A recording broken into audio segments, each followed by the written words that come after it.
Delhi NCR में जानलेवा प्रदूषण का आप पर असर और आपकी सांसों के गुनहगारों की बात आगे करेंगे, लेकिन पहले आपको दिखाते हैं कि आज दिल्ली और इसके आसपास हवा में कितने खतरनाक स्तर पर प्रदूषण रहा। और दिल्ली ही नहीं, यूपी के कई दूसरे शहरों में भी प्रदूषण की हालत बेहद खराब स्तर पर रही।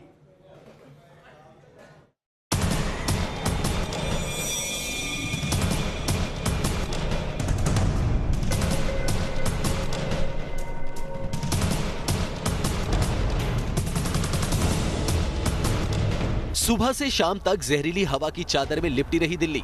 इस वक्त मैं इंडिया गेट के सामने हूँ। इंडिया गेट बिल्कुल भी दिखाई नहीं दे रहा है। लोगों को राहत मिलेगी, लेकिन नजारा आप देख सकते हैं। इस वक्त हम गाजियाबाद और दिल्ली के बॉर्डर पर हैं। आज भी राजधानी दिल्ली के अंदर प्रदूषण का जो स्तर है वो काफी खतरनाक जो मात्रा है उसमें पहुंच चुका है। पूरब से पश्चिम और उत्तर से दक्षिण तक दिल्ली की हवा में फैला दिखा जहर। दिल्ली गैस चैम्बर में तब्दील होती दिख रही है। इस वक्त मैं अक्षरधाम मंदिर के सामने खड़ा हूँ। हमारे ठीक पीछे आप देखें तो इस प्रदूषण के चादर में कुछ इस कदर लिपट के राष्ट्रपति भवन गायब है। रविवार की सुबह जब दिल्ली एनसीआर के लोग उठे तो हवा में प्रदूषण का स्तर घातक हो चुका था। इंडिया गेट पर देश भर से पहुंचे सैलानी दिल्ली की हालत देखकर मायूस थे। रात का मौसम बहुत खराब है, पॉल्यूशन बहुत ज्यादा है, आंखों में जलन हो रही है, सांस लेने में थोड़ा दिक्कत हो रहा है। यहाँ धुंधलापन है तो क्लियर पिक्चर भी नहीं आ सकती है। मजा ही नहीं आ रहा है। आंख से पानी आ रहा है, बेचैनी जैसा लगता है, अच्छा नहीं लगता। दिल्ली के प्रदूषण में पंजाब हरियाणा की जलती पराली का बड़ा योगदान है। पंजाब से आए सैलानियों को अब इसका अंदाजा हुआ। प्रदूषण बहुत ज्यादा है। सुना या पंजाब से ही पराली जला जला के लोगों ने ये हाल कर दिया प्रदूषण का। बहुत बुरा लग रहा है देख के। जी, सांस लेने में भी हो रही है और यहाँ कुछ दिखाई नहीं दे रहा, घूमने का कोई मजा नहीं आ रहा। हाँ जी, सांस लेने में बहुत। तो देखिए, ये परिवार पंजाब के गुरदासपुर से आया है और इनका ये कहना है कि सांस लेने में दिक्कत हो रही है। दिन भर न्यूज नेशन के संवाददाता दिल्ली के अलग अलग कोनों से प्रदूषण के आंकड़ों का हाल आपको बताते रहे और थोड़ी देर पहले तक प्रदूषण का ये खतरनाक स्तर बरकरार था।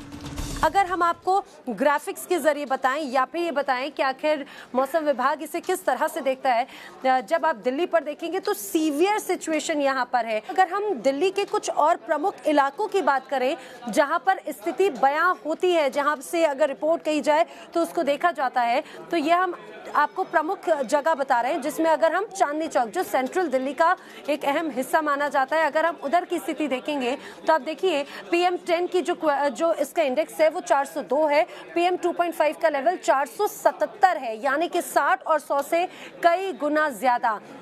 इसी तरह से अगर हम एयरपोर्ट की बात करें वो 700 है, यानी कि कई गुना ज्यादा यहाँ पर है। और PM2.5 की जो स्थिति है वो 763 यहाँ का लेवल है। अब इसके अलावा अगर हम बात करते हैं दिल्ली से सटे हुए इलाकों की, यानी कि अगर हम नोएडा की तरफ आएंगे तो नोएडा की भी आप स्थिति देखिए। ये जो पूरा आपको एयर क्वालिटी स्टेटस है ये बताता है कि PM10 की अगर अभी की स्थिति देखी जाए तो 690, यानी कि इसे भी सीवियर सिचुएशन मानी जा सकती है। और PM2.5 इसका लेवल नोएडा में 720 इसका लेवल यहां पर देखा गया है। इसका सीधा असर जिस तरह से पोल्यूशन बढ़ रहा है हर तरफ नजर आता है। अगर हम एयरपोर्ट की करें तो कई फ्लाइट्स पर इसका सीधा प्रभाव है। मेट्रो की भी रफ्तार एक तरह से थम सी गई है, बहुत धीमी गति में मेट्रो नजर आती है और सड़कों पर भी विजिबिलिटी बेहद कम है। हालांकि मौसम विभाग के अनुमानों की मानी जाए तो आने वाले दिनों में बेहद घातक स्तर तक ये प्रदूषण थोड़ा कम तो होगा, लेकिन इससे पूरी तरह निजात मिलना मुमकिन नहीं होगा, क्योंकि अनुमानों में ये साफ बताया जा रहा है कि 3 नवंबर को प्रदूषण का जो स्तर 650 के आसपास रहा है वो रात ढलने के साथ ही कम होता जाएगा और 4 नवम्बर को प्रदूषण के स्तर में तकरीबन आधी कमी आ सकती है। लेकिन ये कुदरत पर निर्भर है कि कब हवा चले, कब बारिश हो, कब नमी घटे और कब प्रदूषण थमे। अगर आपको दिल्ली एनसीआर के जहरीले चैम्बर से कुछ सबक मिल रहा हो तो ये सीख लेनी होगी कि बगैर जन भागीदारी के पोल्यूशन जैसी समस्या का निपटारा संभव नहीं है।